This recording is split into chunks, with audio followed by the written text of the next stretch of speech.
আসামি হাসানুল হক ইনু, পিতা মৃত AHM কামরুল হক, মাতা মৃত বেগম হাসনা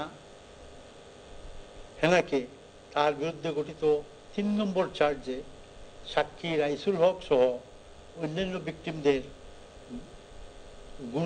গুরুতর আহত তথা নির্যাতন, টর্চার এবং রাজনৈতিক কারণে নিপীড়ন, পারসিকিউশন অন পলিটিক্যাল গ্রাউন্ডস করার অভিযোগে ইন্টারন্যাশনাল ক্রাইমস ট্রাইব্যুনাল অ্যাক্ট 1973 এর section 3 subsection 2 clause A clause G, section 4 subsection 1, section 4 subsection 2, then section 20 subsection 2 and 20A দ্বারা মতে 10 বছরের সশ্রম কারাদণ্ড এবং 6 নম্বর চার্জে কনস্পিরেসি, ইনস্টিগেশন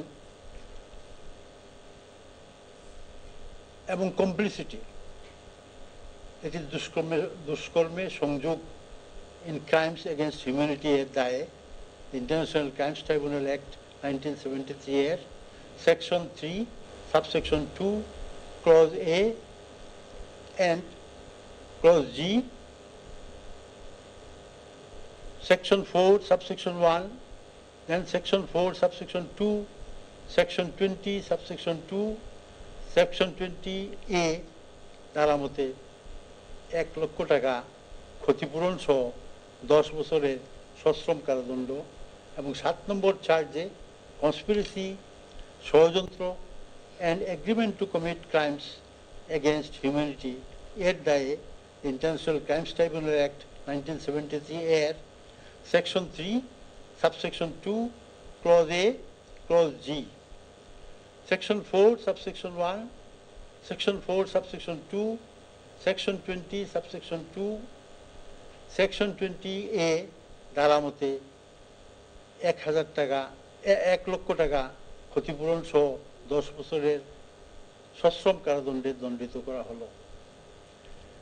আসামিকে তার বিরুদ্ধে গঠিত 1, 2, 4, 5 নম্বর চার্জ এবং 8 নম্বর চার্জের সকল কাউন্ট হইতে খালাস প্রদান করা হইল।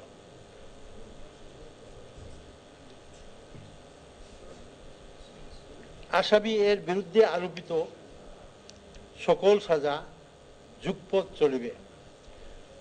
একটা জিনিস আপনাদেরকে একটু ক্লিয়ার করি, আপনারা দেখছেন যে 3টা কাউন্টে সাজা দেওয়া হয়েছে।